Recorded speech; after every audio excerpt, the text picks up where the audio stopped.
2019 is ending while we are trying to end these 2 months with an awesome closure. The same thing is happening for companies that are trying to hit their sales targets or increase their overall earnings for 2019. They are making sure they are fully utilizing this shopping season, and you know what we are talking about, the Black Friday. It's an unofficial name for the Friday after Thanksgiving Day, a day that we are supposed to be grateful for what we already have. But on the next day, we spend on things that we don't have, probably more than we could afford. Do you accept kidney? And because of this, it has become one of the busiest shopping day of the year in the US, with big crowds camping outside the mall and rushing into the store just so they don't miss out on the one day only deal. It was messy and chaotic, but it was also an indication to us that if we are not there, we are missing out, and companies are leveraging on the hype. However, as we all know, Black Friday is not as crazy as it used to be. Crowds seems to die down year after year, but people are still spending huge amount of money on Black Friday on the internet. E-commerce retailers try to emulate the concept of shopping festival like Black Friday online. Since then, it has become an international marketing term used by online retailers across the world.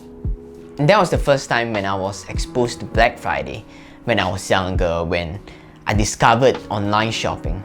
As I'm living in a country where Thanksgiving Day is not an event that is commonly celebrated, neither do we have crowds rushing to the store after Thanksgiving. And Black Friday was just another meaningless day for me to shop online for awesome deals, even though I might not even need the things that I bought. When I was younger, my friends and I would start browsing the online store a few days prior to Black Friday. We would start searching for things to buy, mainly clothing and redundant accessories. Searching for hours just so we won't miss out on great deals or the advantages the companies are offering. And with the help of the countdown timer, I know when exactly to strike. And now I know all of the things that I bought are all impulsive purchase. I don't truly like them or need them, and none of them lasted today. Even though Black Friday might not have a huge impact in Asia as compared to the US, but Singles Day in Asia on 11 November is the equivalent of Black Friday in the US. Shopee 11/11 Big Sale. Enjoy free shipping with $0. Companies called them the biggest sale event of the year, making them millions just in a few minutes right when the clock hits 12.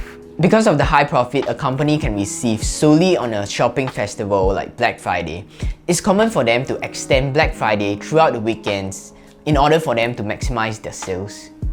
Before I even notice, Black Friday has become a week-long event, pushing it earlier or dragging it over the weekends, coming out with neologisms like Black Thursday, Small Business Saturday, Cyber Monday, or even Cyber Week, pushing Singles Day earlier by emulating another sale event like 9th September, 10th October, for people who can't wait for the November sales. As I used to work as a marketer in a retail company, I started to realize that sales is almost every now and then. It might make it seem exclusive, but they tend to be the same with a different name.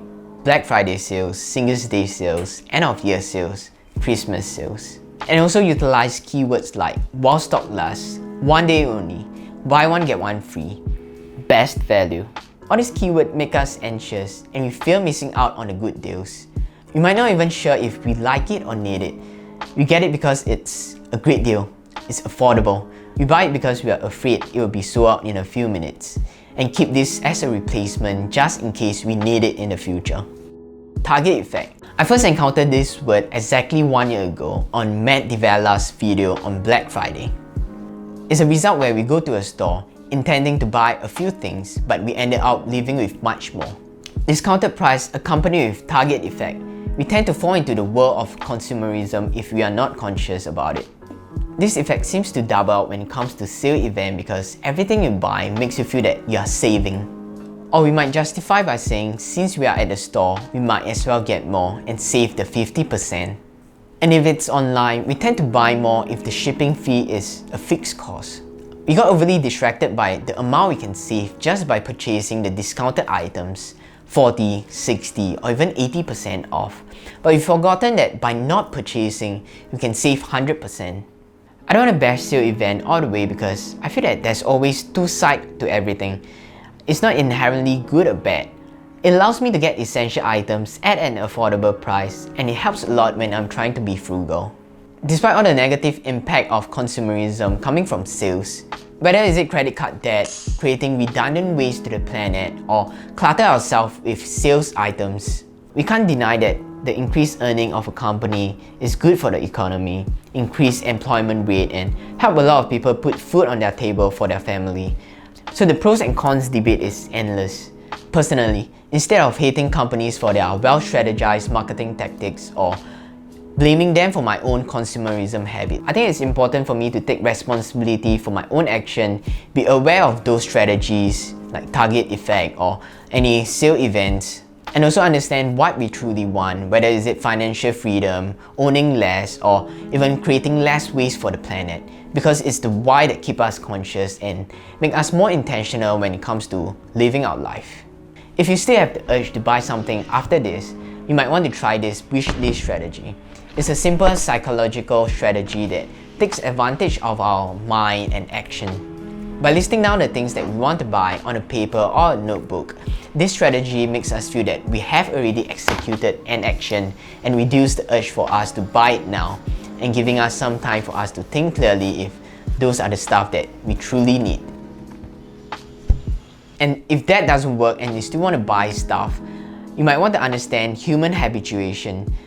I started to realize this recently by me watching product reviews, researching about the things that I want to buy. It brings me more happiness than owning the physical item itself and getting used to the item. Psychologists call it habituation. This can be a video for another time, but in short, if we understand how our brain works, we might not fall into the trap of pursuing short-term happiness. So that's my take on shopping seasons like Black Friday and Singles Day and how I deal with it.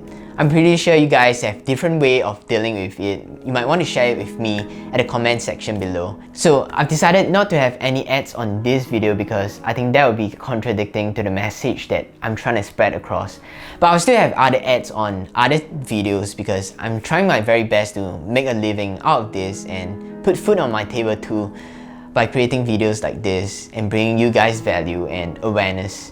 So meanwhile, if you love to support this channel, you can head down to my Patreon link at the description below. If you are not at a point where you can support monetarily, you can help me with the like button, and that will definitely bring this video across to other people and spread the awareness. I'll be really grateful for that. And if you are new here and like this video, I make videos regarding minimalism and self-development. You can check it out after this. That's all I have. Hope you guys stay woke during this shopping season. I'll see you guys on the next one.